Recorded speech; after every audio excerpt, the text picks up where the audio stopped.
1. You are live, you are live. Good morning everyone and welcome to Safari Live. And isn't this a magnificent start for us? A beautiful male lion not too far from camp. Good morning, my name is Byron. On camera with me this morning is Dave. And then we've got James and Craig out with him this morning, I believe. And then Tayla will be walking a little bit later with Brian. We've got Rebecca and Louise in final control. Now, it is great to have you with us. And like I said, what a fantastic start. Now, this lion was actually calling not too long ago. And that's kind of how we knew more or less where to look for him. As we got out onto the vehicles, I could hear him roaring from camp. We're not too far from camp at the moment. I'm hoping that if we sit and spend some time with him, he may get up and start roaring again a little bit later, possibly trying to find where the Nkuhuma Pride are, or where the brothers, or where his brothers are. Lions do those calls to communicate with one another, and also to warn off other lions if there is any potential competition around. But he looks like he's just very comfortable at the moment, relaxing, resting. He's probably been moving around quite a bit during the course of the evening. I mean, yesterday we didn't have any males on Djuma or Voyatella at least. So he's definitely been moving around, and these lions do that. They're very territorial, but they've got large territories. They'll constantly patrol them, looking for females and for other lions that are trying to take their territory.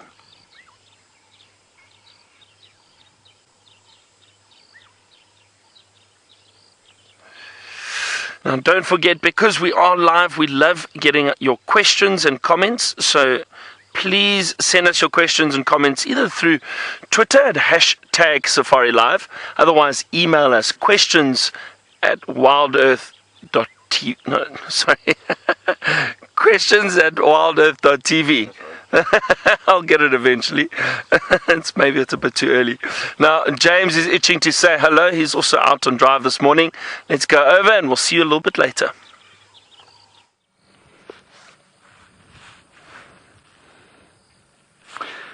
Good morning everybody and welcome on this end of the Sunrise Safari. My name is James Henry. Those are some wildebeests over there, and over the course of the last few mornings we have been spending some time with them. We're going to spend a few more minutes with them, and then we're going to head off to the north to see if we can pick up tracks of the Nkuhuma Pride, and with any luck we will find the Nkuhuma Pride at the end of those. Otherwise we'll head down to the south to see if we can't find Karulo. And I'll tell you about our experience on foot with her yesterday. Craig is on camera this morning. Show us your thumb, Craig. There is Craig's thumb. And you must talk to us, please, during the course of the drive. #SafariLive, questions at WildEarth.tv. That is #SafariLive, questions at WildEarth.tv. Now, Tayla will hopefully be out on foot in the not-too-distant future, and with any luck,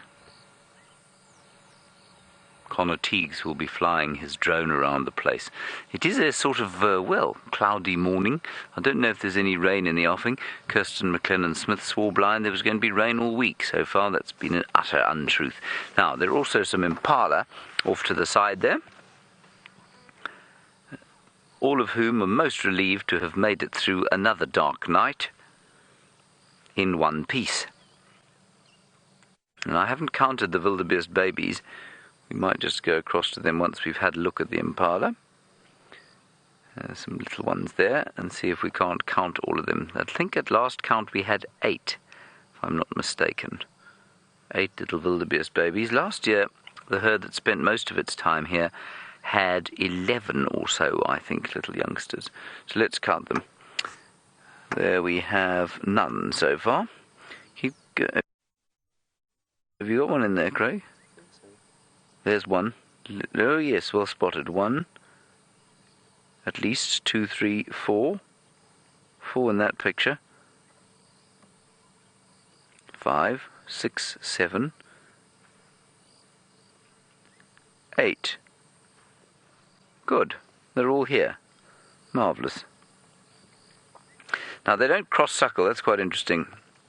We've been spending a lot of time, of course, with the Ninkapuma pride of late, and we know that their babies cross-suckle. In other words, they will be fed by aunts and, well, unrelated females if there happen to be any in the pride, which would be extremely unlikely, but all of the cubs will suckle from all of the youngsters.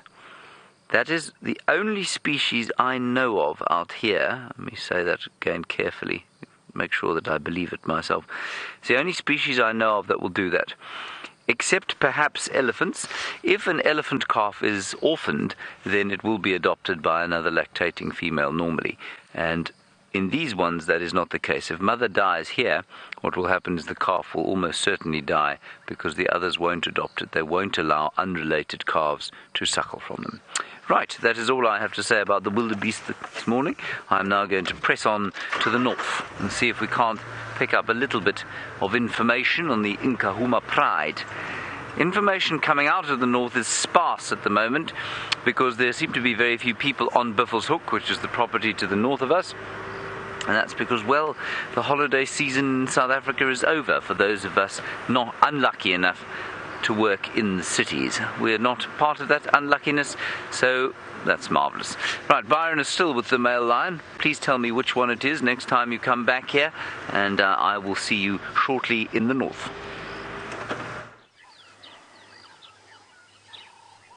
So I'm not too sure which male this is yet, James. I haven't seen his face. I'll have a look and see which one it is. I do think it's one of the Birmingham males, the coalition that we do get on Djuma, in this whole territory, the big Birmingham males. And so we'll try and see if we can see his face at some point. Hopefully he gets up and moves around for us, and we'll be able to see which one he is. Maybe some of our viewers will be able to tell us before I'm even able to identify it. I know a lot of you have seen these lines many times, and you recognize them very easily.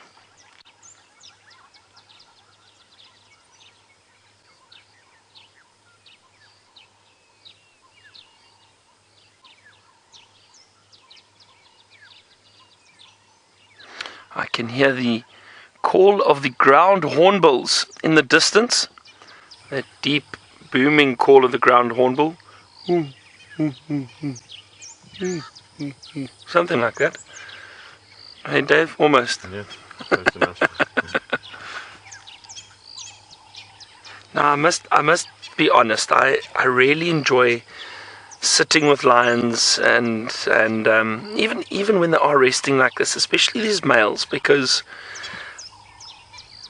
I just know what can potentially happen. You know, if this male decides to sit up, decides to call, it is by far my most favorite sound in the African bush, is to hear a male lion roaring, especially close to the vehicle. It is incredible. So I'm hoping that he does decide to do that for us.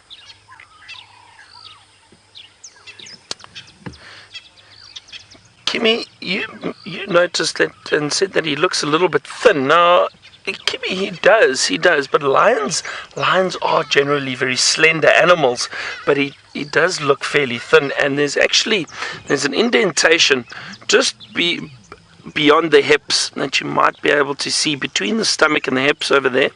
Now, with most big cats, you're able to see if they are hungry. If that is hollowed out, then usually they are quite hungry, but then also obviously the sign of the belly being full.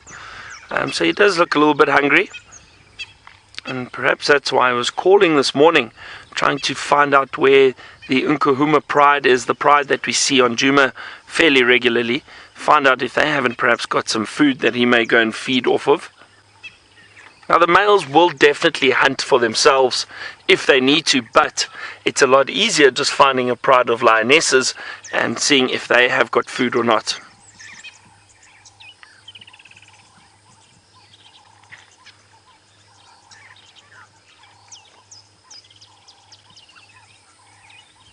All the birds are calling this morning. Starlings, the franklins are calling, the Cape turtle dove. Work harder, work harder. It's a lovely cool morning, actually a little bit overcast this morning.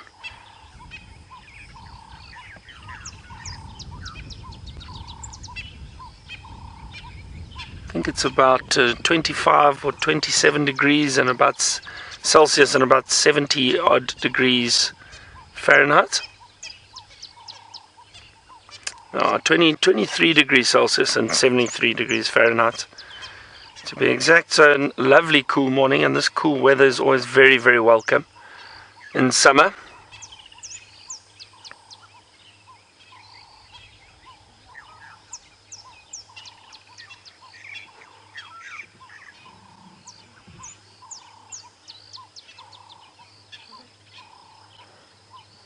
Mauricia, you say you might have seen some scarring on the right hand side of this male lion's nose. So you think it's possibly Mfumo. We'll have a look. You see any scarring there, Dave? I don't quite see anything just yet, maybe. But like I say, we'll sit with him for a while and we'll reveal who this is as soon as he sits up for us and moves around. Lions often do this where they'll move around during the course of the evening, cover huge distances. Early in the morning they'll go and they'll lie down and rest for a while, and then probably stand up and go and look for a place to rest for the course of the day. So it's not unusual that they do lie down for half an hour or an hour, just resting, and then maybe we're lucky and he stands up and moves around for us.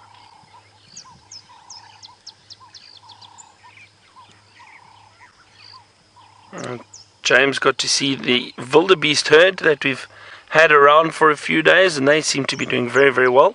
Really enjoying these clearings, open areas, and they were fortunate to avoid this lion. One of those Wildebeest calves would be a great meal for a lion like this, especially because he wouldn't have to share with anyone. There's no other lions around. Well, for now.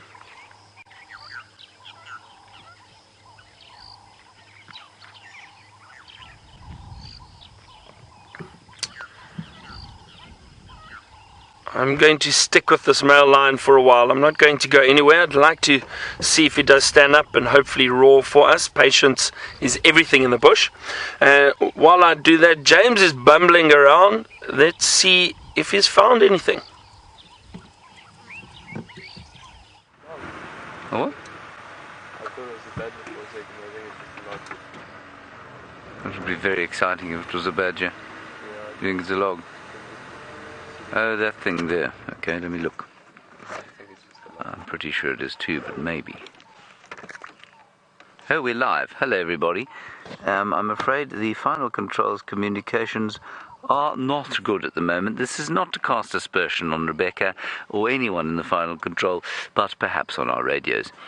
We spotted over there a log, which looked not unlike a badger. Unfortunately, it isn't a badger. It is a log. But it's a good opportunity to just stop and have a little bit of a listen here. We're on Sandy Patch, quite close to the Tayla Gate, or the northern access of the Sawi Sant. There's a very strange sounding ring-necked dove over there. I'm sure that's a little one, probably, that's just come out of the nest. Perhaps it's just fledged. I'm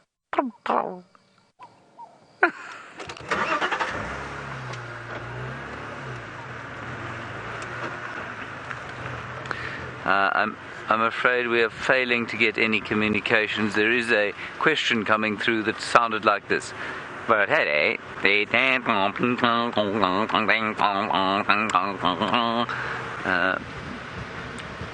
I can't answer that, I'm afraid. I'm going to turn my telephone on, Rebecca. I think that is the only way this is going to work.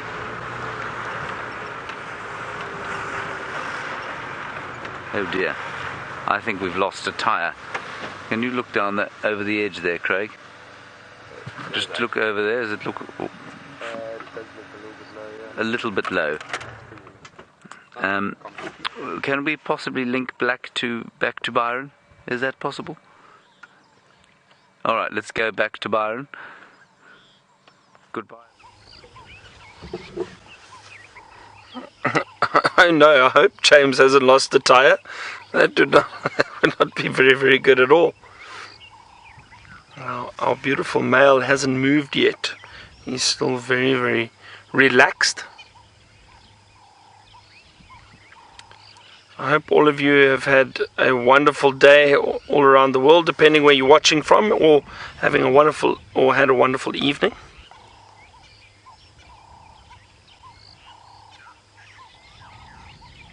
I know it's very cold in Europe and America at the moment, while we're having this wonderful warm summer weather.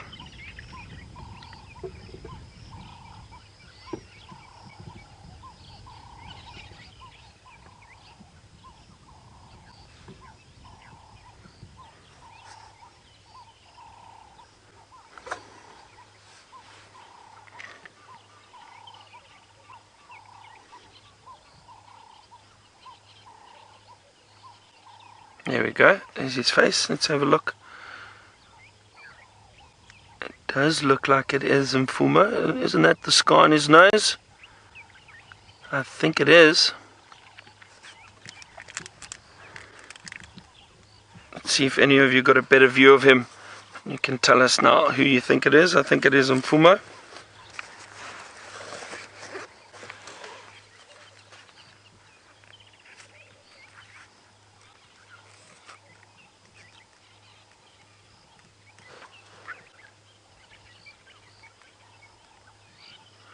Look at those big paws, very massive paws.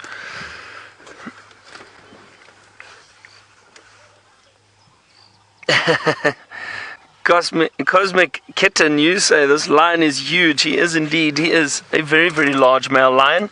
Now this male is probably, to be honest, he probably weighs around 180 to 200 kilograms. Now, which is, what's that, about 440, 450 pounds, which is huge. Very, very big animal. And that's literally muscle and claws and teeth, I suppose. He really is a big male, and it's wonderful to be able to see him, spend time with him. It's the first male lion I've seen for the year. Well, on Safari Live, actually got to see some male lions in the Timbavati just before I came back here.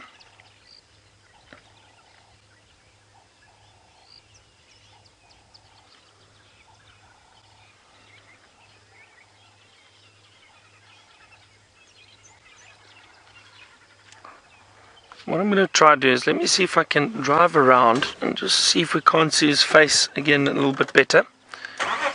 And maybe, if we're facing from the other side, he might, again I'm being very hopeful here, and he might decide to roar and face us. Let's see.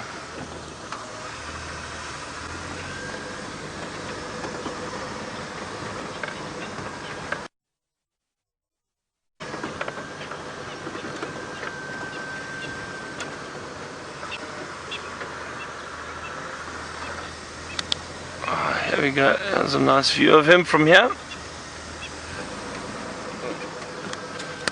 I'm just going to try to put a bit of light on him. Also don't want to drive up too close to him, he's very comfortable, don't want to disturb him.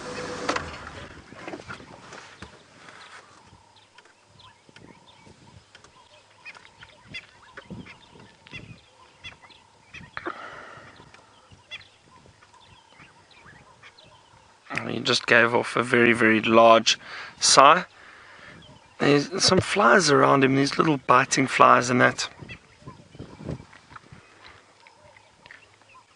They do bother a lot of the animals, yeah, you can see them buzzing around his face. But I suppose out here the animals are used to the insects, and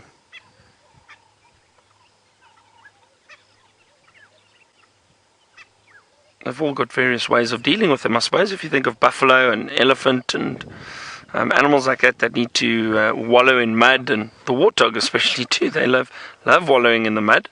Gets rid of the ticks and that do sit on them. Lions, I've never seen a lion wallowing in mud. I highly doubt we will see it. But I have seen lions swimming. I've seen lions go into water, fairly deep water, to cross a river. And that also happens in Botswana a lot. The prides of lions in the delta, they need to cross through fairly deep water, and they do swim in certain parts of Botswana.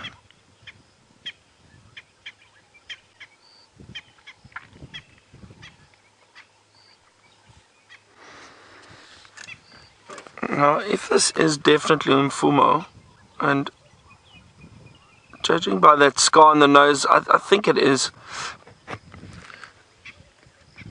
Oh, okay. So apparently this is definitely not Mfumo. Some of you viewers are saying it's not him. So who is it then? Who do you think it is? Like I said, I've unfortunately not seen. I've only seen 2 of the Birmingham males. I haven't seen the other 2 brothers. It's a coalition of 4 that patrol this territory and are dominant in this area. But I've only ever seen 2 of them. And during the end of last year, the 2 males were around. I think it was Mfumo and Ntinyo, if I'm not mistaken. And they were around following the Nkahuma pride. But the other males, I think I'm trying to think. I think I saw one of them last year, but I can't remember which one. So I'm not entirely sure what they look like. Sometimes difficult, I always say, it is nice. And some of you might disagree with me, but it isn't always nice to know which lions are around and which animals we are seeing, especially because these are the wonderful characters of Safari Live, and we do get to know them because these are the dominant animals that we see fairly regularly. However, when I do guide guests and that, it's usually a case of just enjoying the sighting and being able to see a beautiful male lion. I mean, there is always a story to it, and you can say, they are the dominant males in the area. They belongs to a coalition. But when it comes to identifying animals, it is difficult unless you really, really look very carefully. And I do think at times people get it wrong. So I usually just enjoy seeing what's in front of us and enjoying this big male.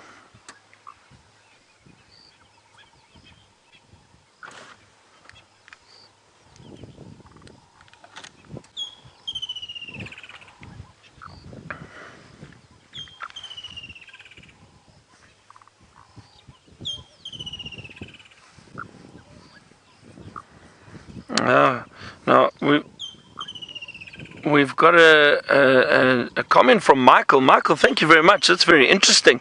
Now, Michael says last night, apparently, 3 of the Birmingham males, this coalition that we get in this area, were chased off a kill by another old coalition that I know very well because I used to see them a lot on Londolozi, the Majingalan males, and those 4 males apparently chased the 3 Birmingham males off a kill. So, Michael, if you've got any more info for us, whereabout exactly was that? I'd love to know. And like I said, I know that other coalition very well, Majingalan males. I got to view them for the first time in 2010. These 4 males came into the area further south onto Singita and Londolozi and took over territory there. And they were dominant for many, many years. I'm surprised that they are still alive. Those males really are diehards. They have been fighting and chasing off lions for many, many years.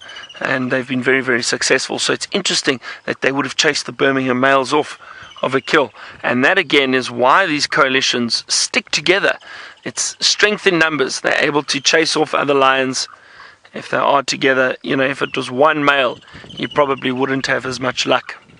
So very interesting, Michael. Thank you. We love hearing about stories like that from other areas.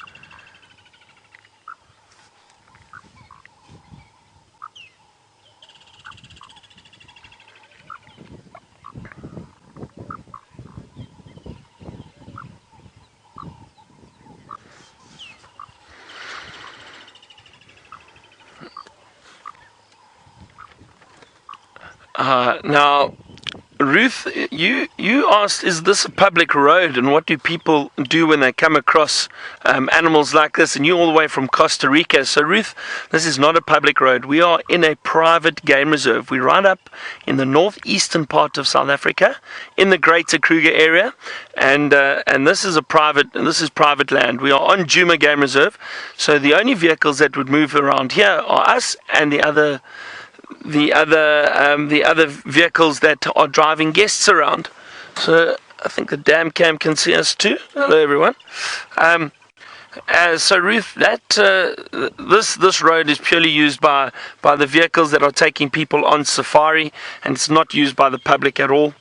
In parts of Africa, though, there are public roads that are open to game reserves, and I suppose an area I can think of that is like that is Botswana. Is Botswana. Now Botswana's got huge national parks, and those parks are also open. There are roads that go through those areas, and a lot of people there see elephant and other animals wandering through the road, so they've got to be very, very careful when driving around. But those locals are used to seeing those animals, so they know what to do. It's unlikely that you're just going to bump into a lion on a public road in South Africa at the moment, but you never know. Actually, in saying that, when I left Djuma last year, so December last year, when I went on holiday for a while, I was driving through an area known as close to the Blondie River Canyon, and driving along one of the public roads, and I passed the vehicle, and the vehicle flashed to warn me that there was something up ahead. And I thought, we do this in South Africa, I don't tell anyone, but we warn each other if there are traffic officers up ahead, just so you know to lower your speed. Anyway, but so I thought perhaps the traffic cops, or there's a roadblock or something up ahead, and came around the corner, and trotting down the middle of the road, the tar road, was a pack of wild dogs. I couldn't believe it. They had obviously escaped from a neighboring game reserve that had the wild dogs. They often go through fences, and these wild dogs were running down the national road. Isn't that amazing? So it can happen. It can happen if animals do get out, but it very seldom does. And those fences are mainly there to protect the people that live on the outskirts of the game reserves, as well as the animals from encountering people. But most of these animals, like I think especially these lions and that, they probably have never seen a fence, because they're in the heart of the Sabi Sands and patrolling, so it's unlikely that they get to see fences. The fences basically are very, very far, or stretched far apart, and they surround the entire game reserve, but it's a huge area, so a lot of the animals never ever see a fence.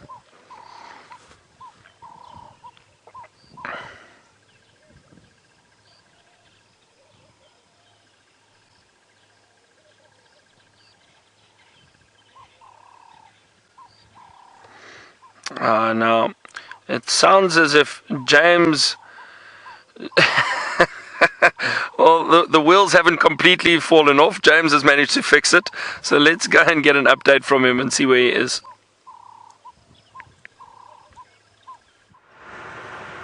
Lost her. We might be live, everybody. I'm afraid we lost Rebecca there. We are live. Hang on a second, there's some action going on here. Impala running around. Are they running for exercise? Are they being chased by wild dogs? I think they were just running for exercise. Just trying to get into a nice position here.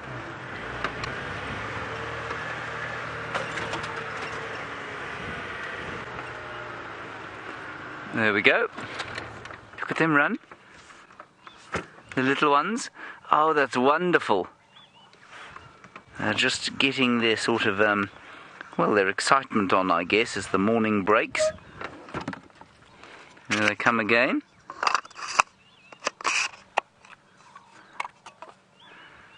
Isn't that cool?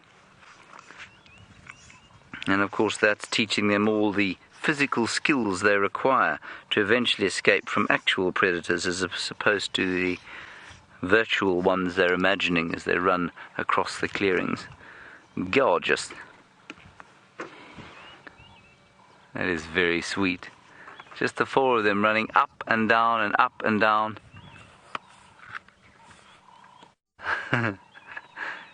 They are so fast.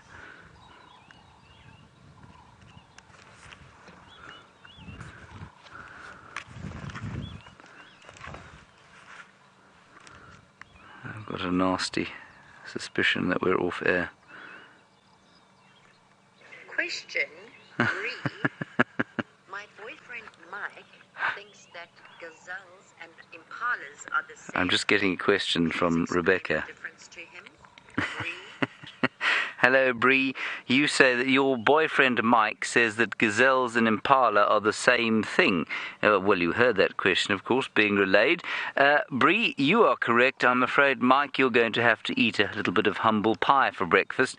Gazelles and impala are not the same thing. They come from different families. The impala come from a family called the antelope, or basically the antelope family, and gazelles come from a family of gazelles.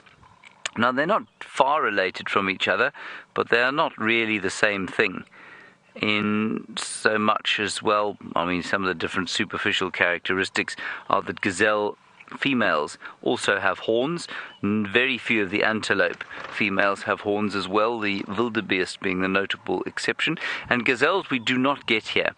The impala has replaced South Africa's only gazelle, that's a springbok, which is in fact our national animal, and it's an ecological replacement in this area, so we don't get springbok here at all, or any other form of gazelle.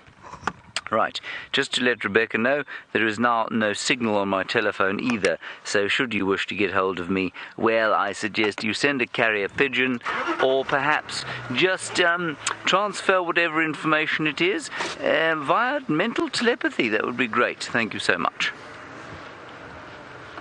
You could also try the radio once more. There we go. Byron, we've been asked to link to. Let's go across to him, find out if he's still with that lion.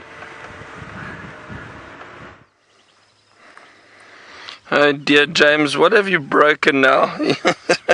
I think maybe he just doesn't want to speak to anybody this morning. No, I think he's got some comms issue for some reason. That's all right. The questions you wanted to ask James, you can perhaps ask me. Maybe I can answer them for you.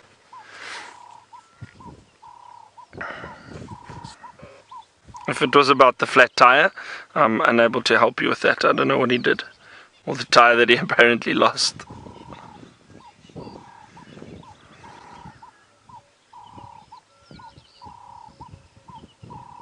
Can you hear black cuckoo calling in the distance? I think it might be a little bit too far for you to hear.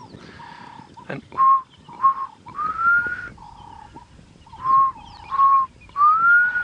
beautiful call. Have a look at those eyes. Aren't they just piercing?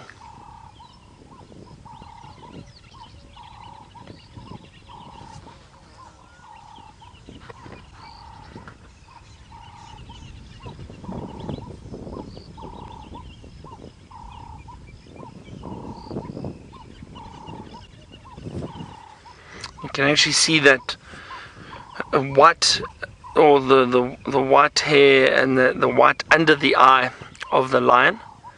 Now the theory behind that, and I'm sure some of you might have heard this before, but that helps reflect light to the eye, and especially when these animals are moving around at night, and the lions are generally nocturnal. They move around during the day too, but they do cover huge distances at night. It helps with their eyesight, helps reflect a little bit of light to the eye, so it makes it a bit easier for them to see at night. Their eyesight is much better than ours.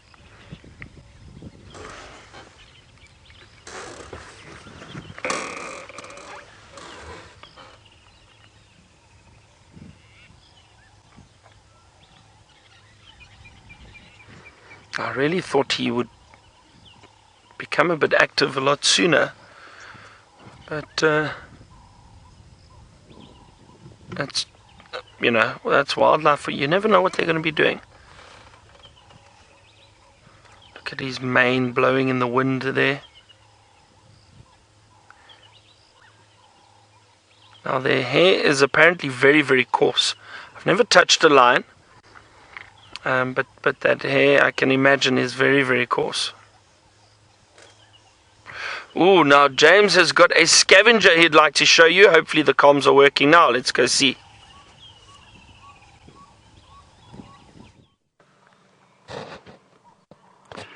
There, everybody, is a hyena at Sydney's dam.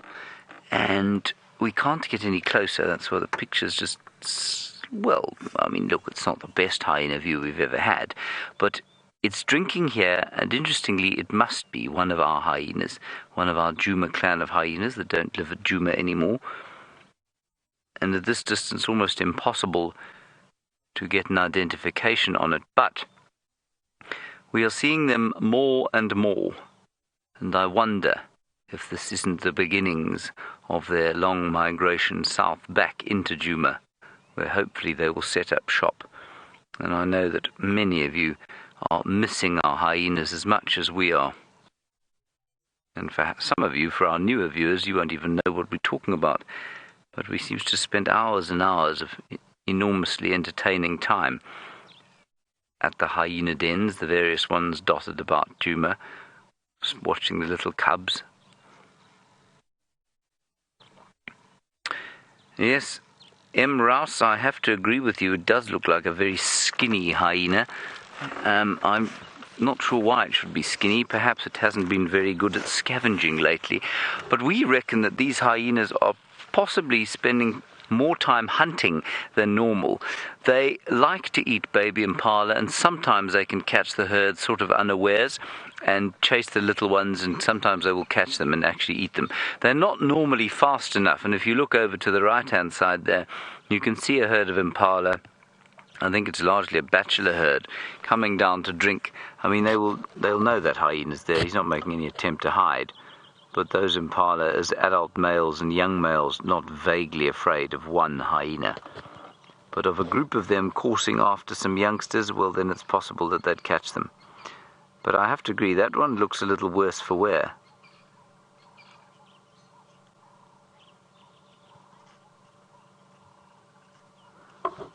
Yeah, and Deborah Gregory, I would absolutely agree with you. You say you think this hyena has been beat up and is limping. Yeah, it doesn't look good. I mean, I'd like to try and see him move. It almost looks like his leg is hanging loose. Is that possible? No, he's got all four legs there. But he is very, very, very ginger. And I don't mean that in the way that Kirsten McLennan Smith is ginger. I mean he's walking very gingerly.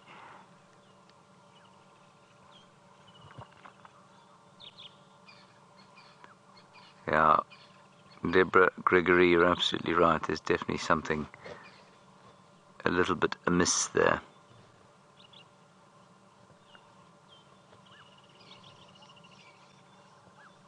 Possibly other hyenas who've beaten him up. Quite possibly the Nkahuma pride up here. I think rather the other way round, Lavencia. You say, will the return of the hyenas, if they return here, affect the behavior of the Nkahuma pride? No, I don't think so, but I think it was the Nkahuma pride's behavior that drove these hyenas out of Djuma. They are not a big clan. I mean, the clan that lives on Elephant Plains and Simbambili and Arathusa is much larger than the clan here. It's about 50 strong. This one, I think, probably at its maximum was about 18 or 20 adults strong. And what happened was they set up a den not far from where I'm sitting now, but in a direct line between here and the final control on Aubrey's Road. But it was on a game path, and the lions kept walking past there. And as they kept walking past, so eventually the hyenas decided that perhaps the lion activity was a bit too extensive in the area, and so they moved off. And they've gone up north into the Manyeleti, which is pretty much on the same line between us, the hyena. If you just kept going on that line and turned slightly to the left, you'd find their den somewhere up there. And there seems to be less lion activity there. And you'll find, Levencia, that most predators out here, bar perhaps the leopard, most of their territory sizes and where they live in their territories are defined by where the lions are. Cheetah, you can almost predict entirely their movements from the movement of lions and where the lions are calling. Hyenas, well, I've just explained that to you. Leopards, to a certain extent, will spend time in the areas of their territory where they think the lions are not. And what's the other major predator, of course, are wild dogs. And one of the hugest killers of young wild dog pups are lions. So everything else out here avoids the lions. They are by far and away the dominant predator out here. Unless, of course, they come to a kill and there is a very, very big clan of hyenas.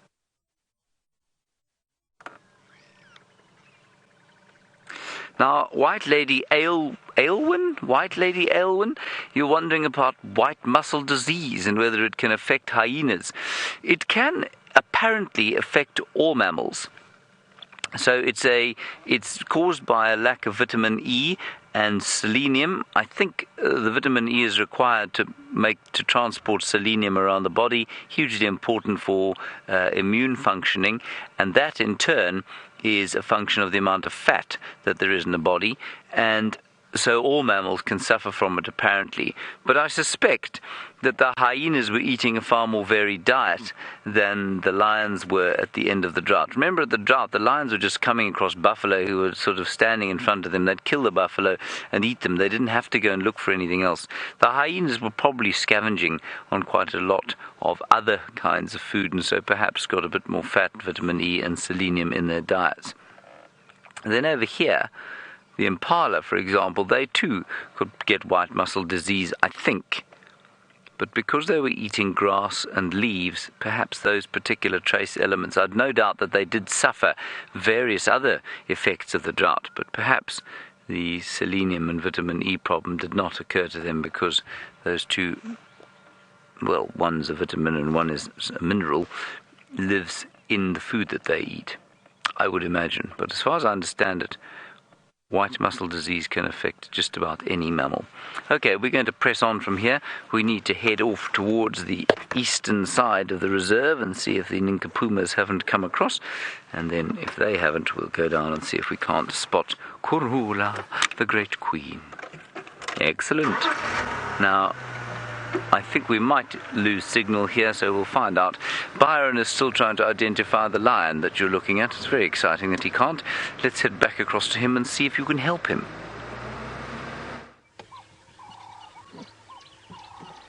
Well, I have absolutely no idea which lion this is, James.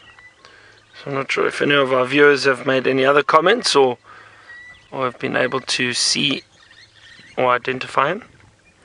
Hasn't moved much. He's still very relaxed. And now there's the sound of the guinea fowl calling behind us.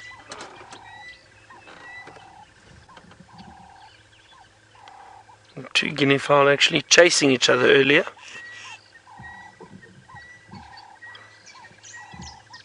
Oh. There we go. Oh. Alright, let's see, everybody is set up now. Maybe we are fortunate and he calls for us. Oh, there's a beautiful male. Look at that big mane. A bit of scarring around the nose. Now, most male lions have got scarring around the faces because they get very aggressive with each other. Not only when they are protecting territory and they're fighting with one another, but even when they're just feeding on carcasses. Lions are very opportunistic, so if there's food they'll go for it, and if there is a little bit, it's survival of the fittest. Whoever is able to get the best piece and fight for it deserves it. So you'll see many male lions with a lot of scarring around the face.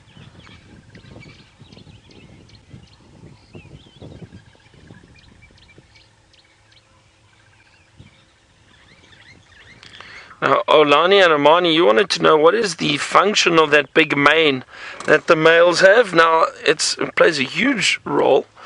Now, and basically, as I just mentioned about lions fighting and fighting for dominance and territory, these big manes will help protect the neck and the head against other lions if they are fighting.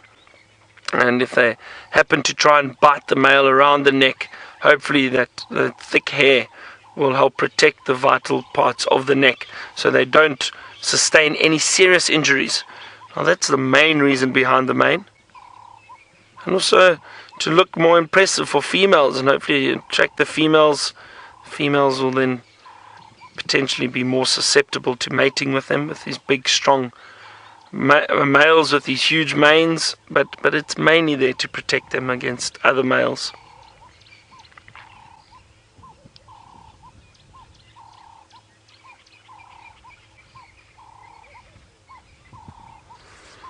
Oh, he really is a beautiful boy.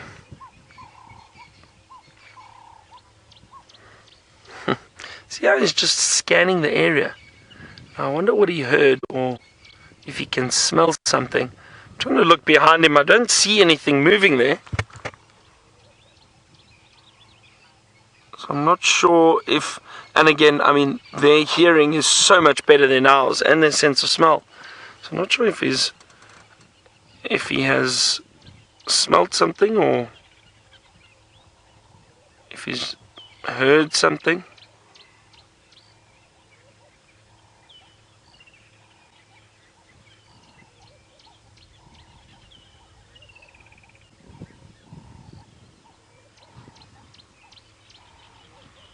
I think I know what he's heard. It sounds like Connor has got his helicopter going. And that's possibly what he heard.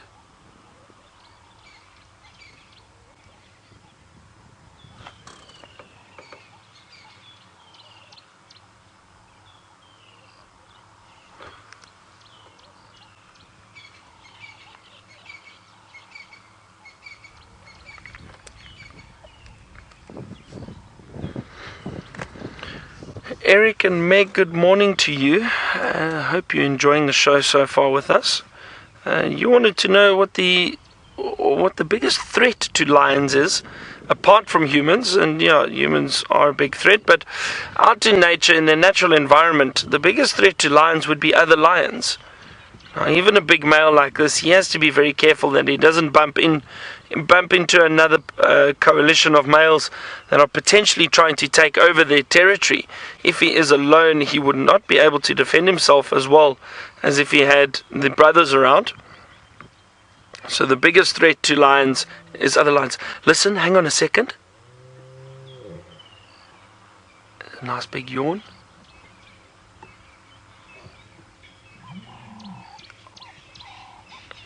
Come on. Now, roaring takes up a lot of energy. But he did give a little contact call. Listen, let's see. Now, it looked like his one tooth was a bit chipped there. And that also happens fairly regularly with lions, feeding on carcasses, especially older lions. They do occasionally chip a tooth here or there.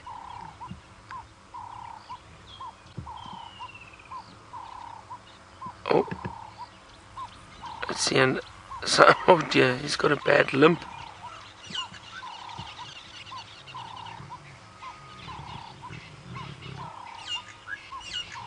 Growling a little bit. He doesn't sound too happy now. Sometimes when lions do lie down for a lengthy period of time, they do get quite stiff, but again they could also looks like he's just moving in right under the bush. Wow. Now, as I was saying, they do get a little bit stiff sometimes if they lay down for lengthy periods of time, but again they do sustain a lot of injuries while moving around, and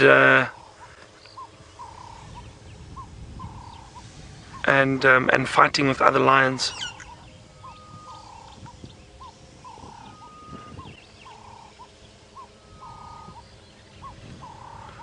was really hoping he'd give us a roar there, but I think with them moving under the bush like this, chances aren't very good.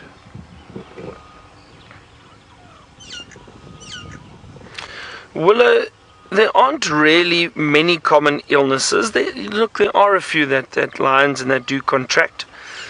One of them is TB, tuberculosis, that lions may contract from feeding on buffalo. The buffalo in these areas do have it, but it usually doesn't really affect them too badly. You might see it when the lions are a bit older, perhaps, and they're not eating as well. Then the TB does affect them a bit, but generally it's not too bad. These lions had another disease towards the end of last year, moving out of the drought. It was white muscle disease, and that I think was just from not getting enough nutrients from the food that they were feeding on, because the animals were in such bad condition. But that is not a common disease at all. That's the first I've ever heard of it. I actually know very little about it. It's the first time I've ever seen it. So it's not something that happens very often. But I would say the most common one would possibly be that TB.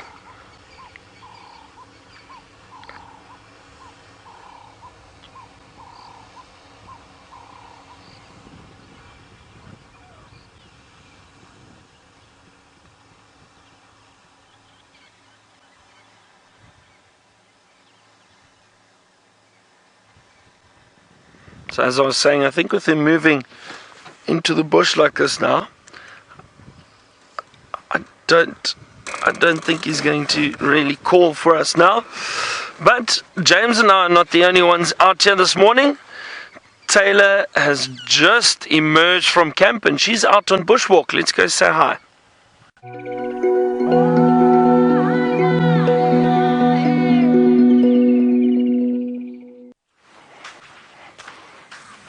Good morning and welcome. Well, it's a very overcast day out here, and I saw very quickly while I was in final control that you have a beautiful big male lion with Byron this morning, and James. I'm not sure what James is out and about. I saw him changing a tire. I think that could have been me that made that flat tire, but we won't tell him. I'll just have to make him some nice coffee this morning. Anyways, my name is Tayla McCurdy, and on camera with me is Brian, and of course Herbert is out in front keeping us nice and safe. Now, we've just had some reports from the southern traversing areas that Karula, with her two cubs, are actually very, very slowly moving north. So what our goal is this morning is to hopefully race down to that spot and hopefully catch her as she's crossing the boundary. I'm hoping that after last night all that traveling through the bush paid off and she did manage to catch hopefully some form of an antelope, and now she's gone to fetch her little ones. And well, we better start the show off with a bang. Let's see who's awake, let's see who is sleeping. I have a quiz for you. What is this? Who does this feather belong to? This is a tricky one. There could be a number of different answers for this. Look at that. It's beautiful, isn't it? It's a fresh feather too. I can't believe that it was actually pulled out. It looks in perfect condition. I might actually even just wear it in my hair today. We'll just put it in there. Right, then we're going to carry on. Now, Herbert was saying that he thought he'd seen some lion tracks coming this way, so maybe that's where Nsuku had come from. And I'm actually a little bit envious of Byron this morning, because that's the one Birmingham that I'm missing. I have yet to see Nsuku, so hopefully after drive this morning I'm going to very quickly have to shoot on out so that I can go and see him for myself. And then, Brian, do you have any requests today? No requests. No. He's just happy, go happy. He'll do whatever. Yep. We'll look at whatever I point out at. And well, speaking of things to look at, should we have a little scan down here on the ground and see if we can find any hohos, any little insects and things like that? I was looking, and this is something that we need to keep checking, is these senna bushes. Maybe we'll check them a little bit later. Okay, come look here. Brian, let me find a good one for you. But remember, a couple of days ago we probably almost a week and a half ago now, we had some eggs. Here we go. Here's an egg from the African migrant. That tiny little white thing that you can see on this leaf is actually a caterpillar egg. And now we need to keep checking these shrubs because I'm waiting for them to hatch. And with the amount of eggs that were laid on these senna plants, we're probably going to see hundreds and hundreds of caterpillars, if maybe some of the ants and other insects haven't, of course, stolen all of the eggs. That'll be a little bit of a problem for those butterflies, but there were so many of them and they dispersed them all over the show that I'm sure a couple will survive. There's not too many on this one, so somebody's come through and eaten them.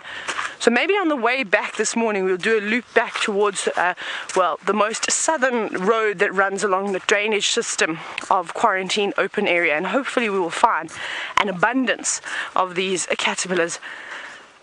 See, I'm looking here and straight away I can see that this shrub over here has been eaten to death by something. Look at all these big gaping holes that it's got in the leaves. Now where is the culprit? It has to be here somewhere, and I'm sure there's a few. So I know what normally happens is that these caterpillars and things during the night, they normally go and hide underneath the bottom of the leaves, just sort of as a bit of safekeeping, and then during the day when they feel a little bit more confident, they sort of come up to the top and stop feeding. But it's bizarre how all these insects are all around us all the time, and you always see, the remains of half-eaten leaves, but you very, very rarely see the insects that are causing all of the trouble to these poor plants. And I wonder, I was actually thinking about this last night, of all the things that was going on inside my head. Oh, hang on, we've got some answers. Okay, kitty kitty bang bang, you say you thought that this feather, take it out for safekeeping, is a blue wax-billed feather. Ooh, it's a little bit too big. It's quite a large feather. Put my hand next to it, maybe that will help. Can you see? It's quite a big feather, so unfortunately that's not the correct answer. But give it another bash. What else do you think it is? It's sort of grey in colour. Like I said, it's definitely come from the wing. Now, so as I was saying, we obviously talk a lot about these animals feeding off of the various plants, not just the insects, but also the mammals, and how some of them have got tannins. And something that's so interesting about these caterpillars is that when they're feasting upon trees, like for even example a silver cluster leaf, which is not a very nice tree to feed on, or even a guarri bush, is that they're so high in tannins, surely that they would get tannin poisoning, like something if a kudu were to browse for too long on a tamboti tree, but they don't. And it's amazing how the different insects are able to utilize these tannins and sort of turn them into a toxin that they can utilize and give themselves a chemical defense, which is what happens most of the time. It's like, for instance, the African monarch that's got a specific poison in its body which it obtains from a plant called a milkweed plant. Now that's something that I'd like to try and find. I haven't seen milkweed yet. I've seen it once down in the south. It was a very, very small shrub, but in the Eastern Cape we used to get fields and fields of this milkweed plant. And it was really interesting to talk about. There's a couple of things. So I'm actually going to chat to Herbie, and hopefully over the course of the morning, maybe Herbert knows a secret hiding spot of the milkweed plant. We're going to carry on searching. We're going to keep heading south, though, towards the boundary. I'm going to send you back across to James, who is now on the Buffelshoek boundary. Now, I'm afraid my update is that I have found no lion tracks coming across the northern boundary. That's not to say they couldn't have snuck into Torchwood and come back across that way, but we'll keep looking. My slightly sad news is that there is a sighting on the go south of us in Little Gari of Karula and Tortu babies. History doesn't relate at this stage if they're on a kill or not, but that's where they are. So they're south of our boundary. Djuma, as always, seems to be right in the middle of where the action is. Just at the moment, the action is just outside of the boundaries.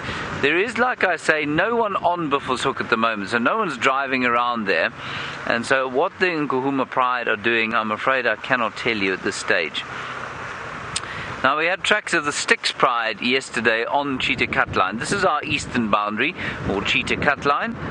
where I have yet to see cheetah. No, I have seen cheetah here once before, actually, in the first few months that I was here. But there don't seem to be any cheetah right now. So we'll pop down here and see if there are any more tracks coming in or out. And of course, as we approach Monday, the television show, we do want to find out where all of our characters are. Now, Blue Tora, a very good question from you. I'm not sure that I've ever heard from you before, so if you are a new viewer, welcome and thank you for sending a question. You say, do fences and boundaries affect the migration of animals? Perhaps like wildebeest. Blue Tora, the thing is that none of the boundaries here are in fact boundaries that animals have to adhere to, so there are no fences here at all.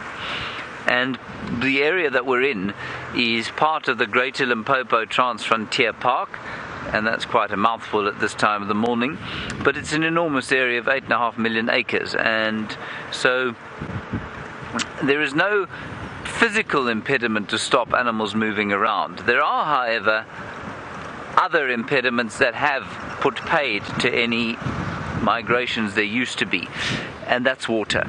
Water, artificially placed water, has stopped the movement of animals like wildebeest, probably sable, eland, and other animals like that, which do like to move distances to water. They don't like to live at water.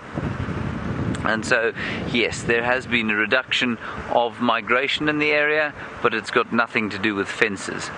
There are no fences now between us and the part of the reserve that's in Zimbabwe, southern Zimbabwe, and off east into Mozambique. So no fence impediment to migrations here. That is not there in Botswana, where they've got even more wildlife land than we do here. There is a veterinary fence that to try and stop the cattle bumping up against the wild animals, and that absolutely has stopped migrations, but not in this area so much. Nice question there. I'm just going to stop and we're going to have a bit of a listen. I did go past Buffelshoek Dam where there was absolutely nothing going on. So let's just listen and see if we can't hear the last call of a lion. Samuel, you're in California and wondering about the water in the waterholes. Is it natural? Is it from springs? It is natural in so much of it is flows down the drainage lines. The drainage lines, of course, which are the dry riverbeds that have been dammed. So a big wall has been built across a drainage system, and that drainage system then, well, obviously fills the dam up. Very few of them are pumped. The one just outside or just near where the lion is sitting, that one is pumped.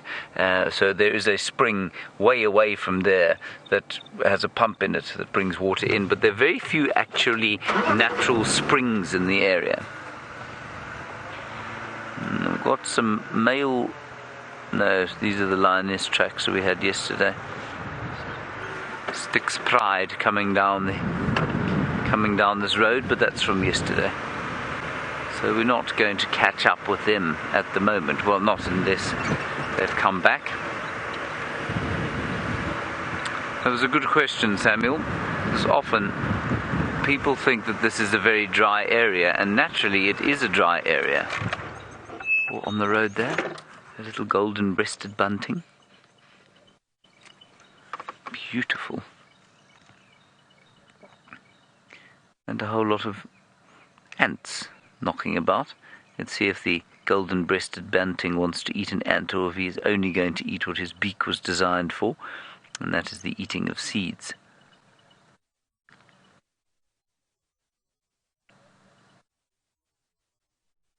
That's very cool. And maybe in the background you can hear the bird that I was talking about yesterday, and that is the Steerling's barred warbler.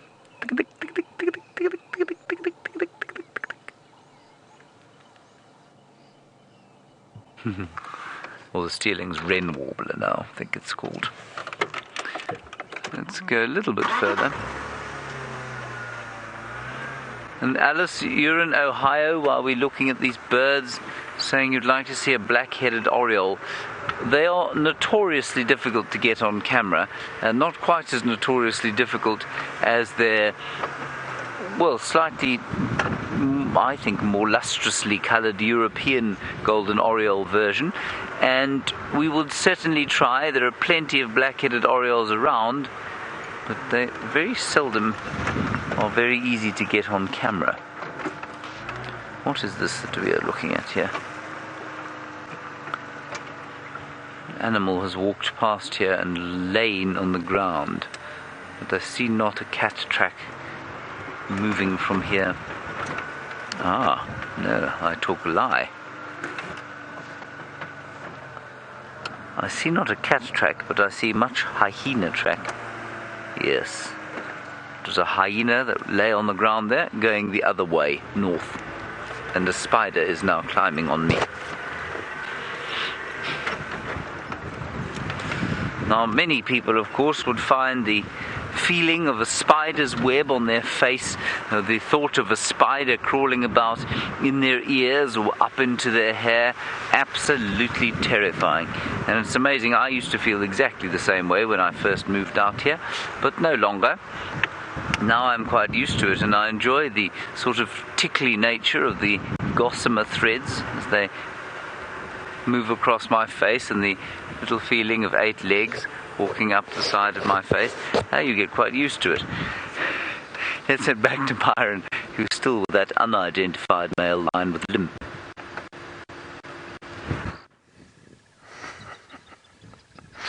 James, be careful the spiders don't carry you away. Now, I understand that a few of you seem to think you know who this lion is, and it sounds like the answer, or most of you think it is Nsuku. Now, is he one of the Birmingham males? Actually, I'm not sure. It might be one that I haven't seen yet.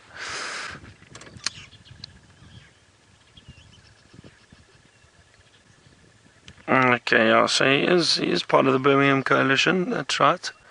So it's Mfumo, Ntinyo, Nsuku, and what is the fourth one? Do you know, Dave?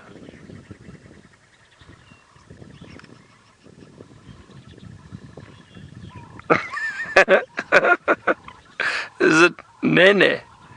Nena. Oh dear, what does that mean? Nena. Oh dear.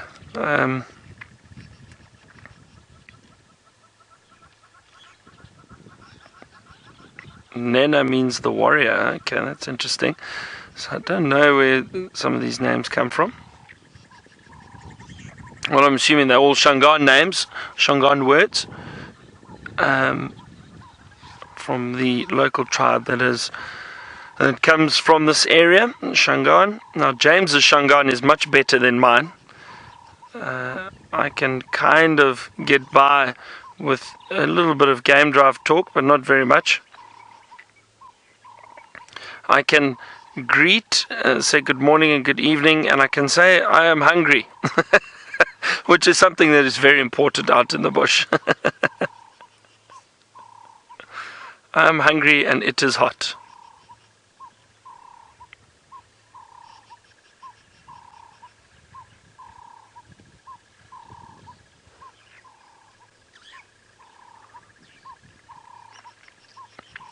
I've been sitting here hoping that this male decides to move, but it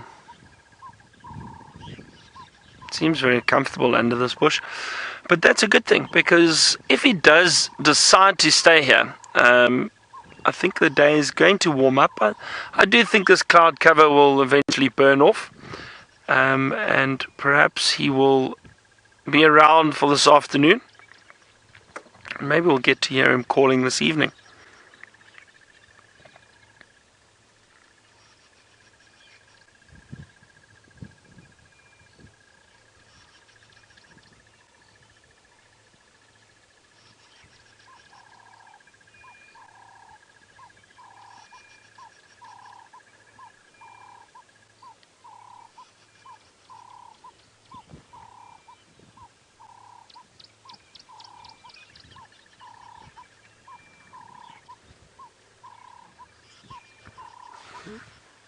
I can hear a squirrel alarm calling off to my left, but as we said before, we think And squirrels are little paranoid creatures. Because often they alarm call and make a lot of noise when there isn't actually anything around. Now, to me, you want to know how old is this lion? Now, I think these this Birmingham coalition, I think they're around 9 years old, 10 years old, if I'm not mistaken. And judging by the scars in his faces, the size of his mane, that's what I would guess him at. I think that's the age of this Birmingham coalition at the moment.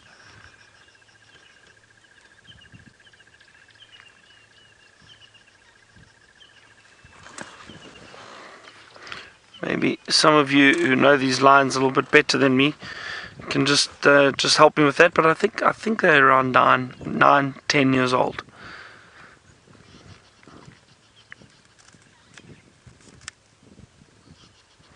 So it's difficult at times because what can happen, and I remember this with the Majingalan males when they came in to our area while I was guiding in 2010.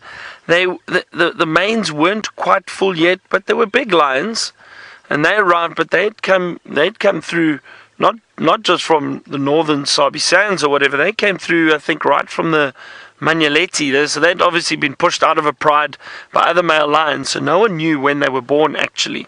So you can kind of gauge and guess judging by the size of the mane and having a look at the face and that, but whether or not you're 100% accurate, if you haven't seen or know exactly when they were born, it's a bit difficult. So it's always tricky aging animals. But this male is definitely an older male.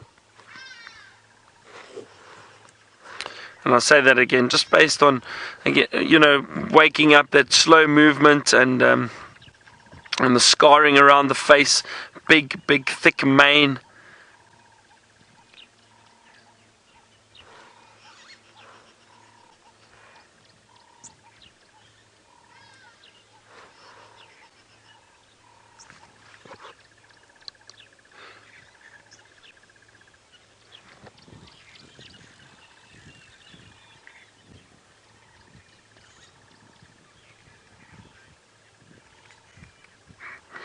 Now, we've had a wonderful view of this male.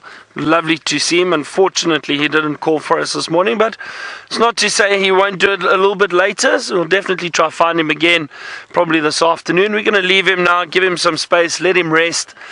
I'm going to move on. Sorry, I thought I heard him moving there.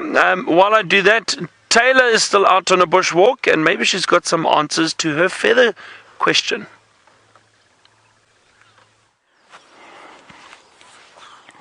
I'm starving, Brian. I'm so hungry.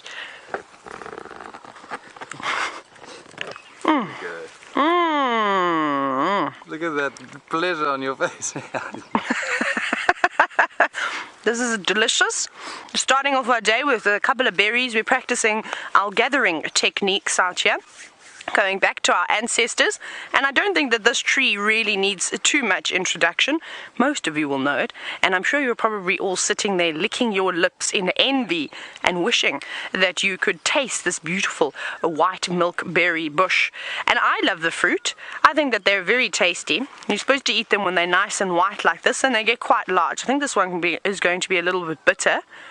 You can hear lots of go-away birds now shouting. There were a couple of other birds that were also shouting in this drainage system. We'll go and investigate just now, but we'll finish eating all the milkberries first, and then we'll go back to it. Now, there's someone in this team that's walking out with us that's not too fond of these tasty berries, and that person is holding the camera. Brian says that they taste like eating a raw pea. Now, I don't like peas very much. Growing up as a child, my mom used to make me eat my vegetables, and peas, if my brother didn't want to trade with me for his broccoli or his cauliflower, I used to just really swallow them whole with water. But I like these. I don't mind eating them. And now when you eat them, there's tiny little seeds in here. You shouldn't eat the seeds, so it's quite difficult. Let's see if I can. Let me squash one open and see if you can have a look. I'm going to squash it. Look at that. You see all those seeds that have come out? So you sort of put it in your mouth, you bite down, You move the seeds around with your tongue, and well, then you spit them out. So there isn't much fruit. I'm going to have very sticky fingers. Ew, don't tell my mom, but I've just wiped my hands on my pants. She'll be very upset with me if she saw me doing that. But that's what you're allowed to do out here in the bush, is that your pants get the dirtiest.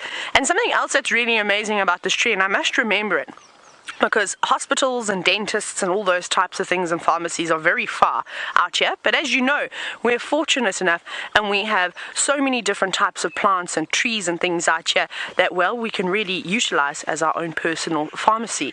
And one of the things you can do is if you dig right down to the bottom of this tree and you look for the roots, you can dig those roots out, maybe leave a couple so the tree is still able to live, but just take a few, and you can take them, you put them in hot water and you boil them. And if you've got a toothache, you can actually drink that water and it should help relieve a toothache. And I'm pretty sure that there'll be some type of an antibacterial property. So maybe if you've got something like an ulcer or something in your mouth, it wouldn't be a bad idea to rinse with something like that. Now, where's my feather? Pull it out again. We've had a couple of guesses come through. Mauritia, you say that this could be a harrier hawk feather. You're quite right, because the color is spot on to be an African harrier hawk or a gymnogene, of course, but unfortunately this is a bit too small. This is one of the main flight feathers. This has definitely come off of the wing. What have you heard, huh? Sally M, you said a grey go-away bird. Close. Very, very close. This could easily be a grey go-away bird feather. I think, though, if it were to come off of the wing of a grey go-away bird, it would be a little bit longer. And I don't know if they have sort of this dark patch on them. You can see on the left-hand side, on my left-hand side, of the feather is quite dark and the rest of it is quite light. Now this, I thought it was actually going to be an easy one. And sometimes what happens is when you're out in the bush is that you overlook things. And it happens to us easy from a track on the ground to a grass being pushed over. Sometimes you think too hard. And this is a really, really simple one. But Rebecca did tell me that one person has managed to get this question right. Who is it? Hello, Terry. Well done, Terry. You've said a ringneck dove. Kerry, not Terry. Kerry. Sorry about that. You are correct. You've said that this is a ringneck dove or a turtle dove. This is exactly what it's from. And the only reason that I really know that it is from a turtle dove is because I saw its footprints on the ground. So the very sort of typical, the drunken sort of way that the turtle dove walks, how it always meanders around on the road. And then, of course, I saw a couple of very small down feathers to go with it. So I don't know why. Like I said, I don't think this feather was supposed to come out. It's still in relatively good nick. Just a few little pieces tattered at the bottom. But otherwise, it's in perfect flying. It would be perfect for flying conditions. So I don't know why it came out. Maybe it got a bit of a fright. It was in a fight.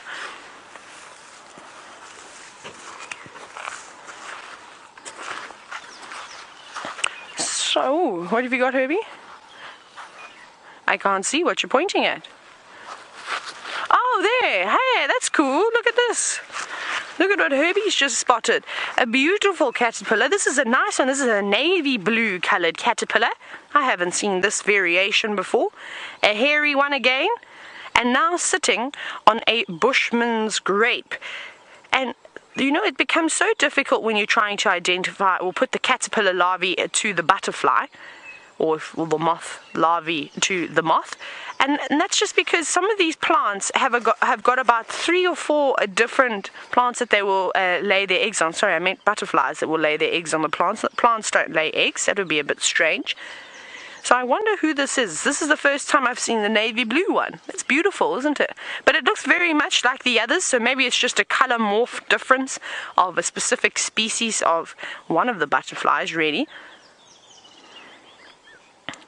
And I'm wondering, actually, if any of you, if you might know, maybe you've seen this one before, maybe it was spotted last year and someone's kept a note on it. So if you perhaps do know which caterpillar which butterfly does this caterpillar belong to, you can send those through to hashtag Safari Live on Twitter or questions@WildEarth.tv.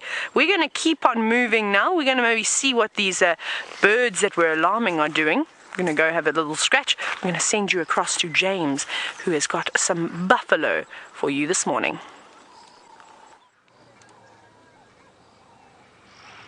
We have indeed got buffalo.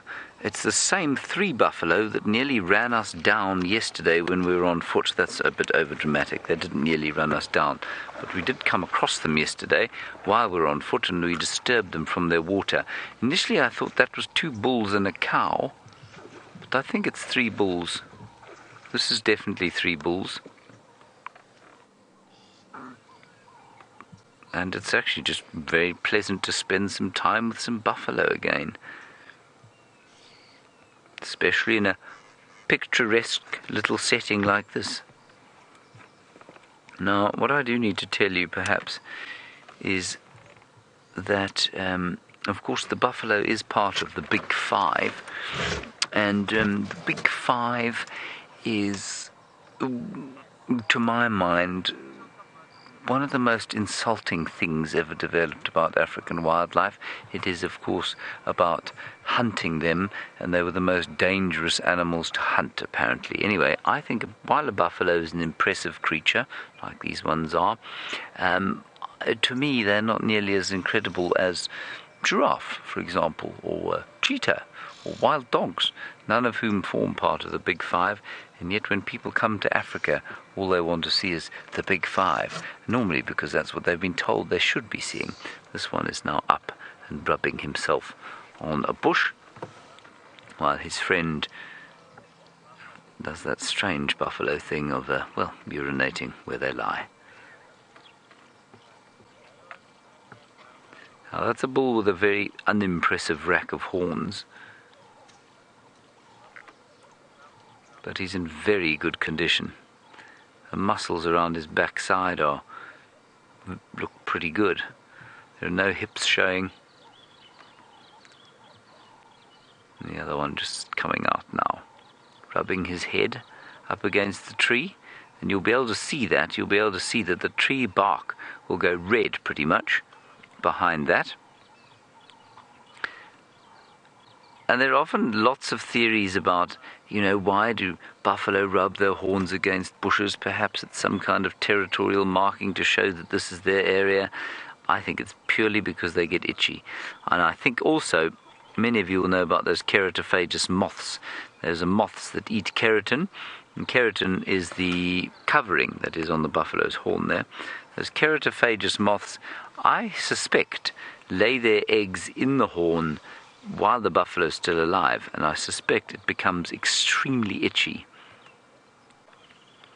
And so that keratin is growing all the time, and I think it becomes itchy, and that's why they're constantly scratching their heads against bushes. I suppose if you're built like a buffalo, it's very difficult to sort of reach round and scratch behind your ear or on the top of your horns. And you can see this chap has scratched his horns many, many times. They're all dented and bashed because of that. Now he's having a drink just where his friend went to the loo. How wonderful.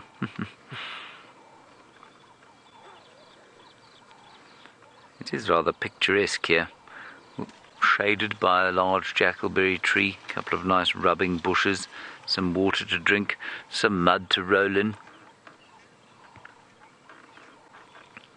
Our beard, I actually don't know the answer to this. You say, why are they called Cape buffalo? They may have been discovered in the Cape. Well, discovered. They may have been originally named in the Cape. And the Cape, of course, being the southern parts of South Africa. But, they were certainly they've occurred all the way from the Cape up into East Africa. So I don't know why that should be the case. I'm just going to turn slightly here because they are now about to have a go at the mud. Let me just back off here. Sorry, I'm going to go around the bushes here. Yeah. We've just come on to Chitwa, by the way. We're going to head down to the dam because I saw some elephant tracks heading this way. These guys are going to give us a bit of a show in the mud, I think. There we are.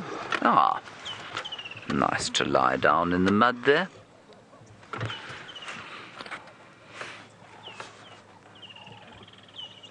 and chew their cud. I'm sure they've been eating for most of the night. And I was editing a video yesterday, and it is astounding. I was watching how these things are able to stick their tongues into their noses. It's really rather amusing.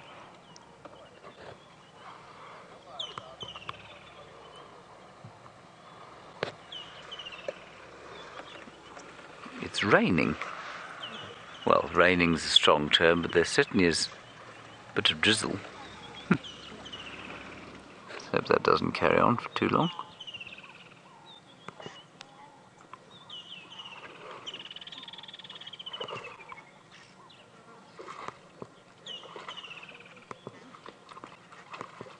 And Umkar, you're saying, and a very good question from you, you're saying why is this wildlife known as game? Is it related to hunting? Absolutely it is, Umkar. It most certainly is related to the hunting of game. I'm not sure exactly what the etymology of the word is or why it's used for animals that used to be hunted. I suspect probably because it was a bit of a game, you know. But yes, absolutely, that is where it comes from. There's just a little bit of drizzle falling. Not enough to cause great alarm at this stage, but just be aware that if we do suddenly panic because of the water, we may have to go across to Byron while we put the rain covers on, but for now we're okay. I'm just going to move a radio or two around the place.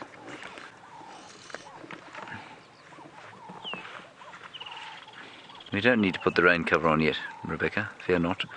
I'm just warning you.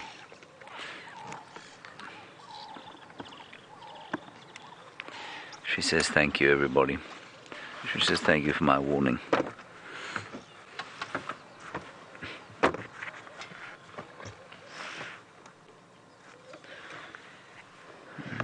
Doesn't want a wet camera and wet binoculars. Or wet books.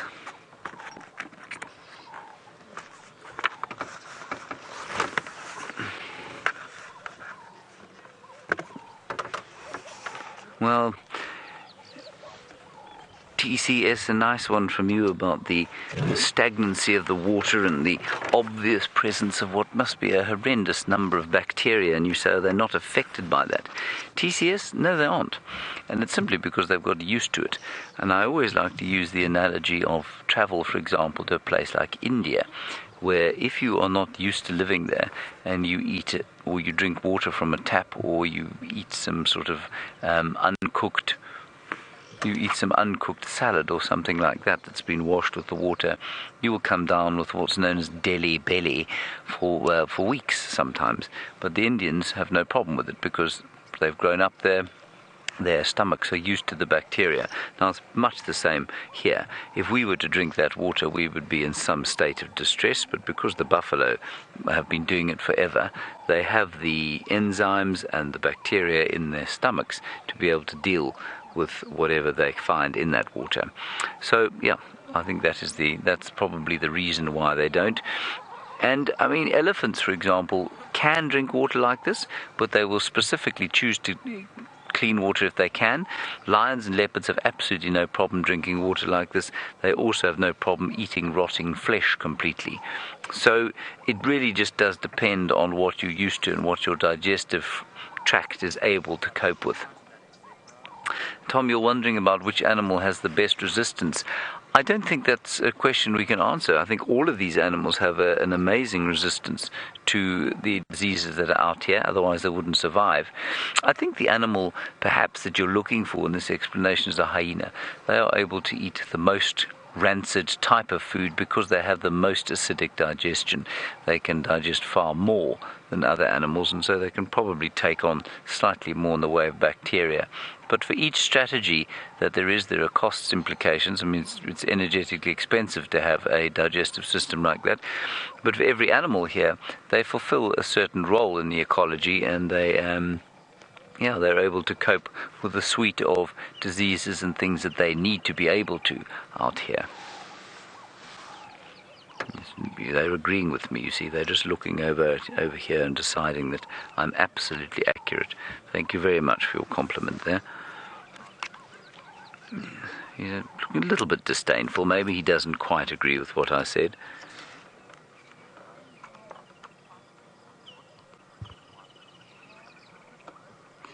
And as Rebecca says, she doesn't think he cares.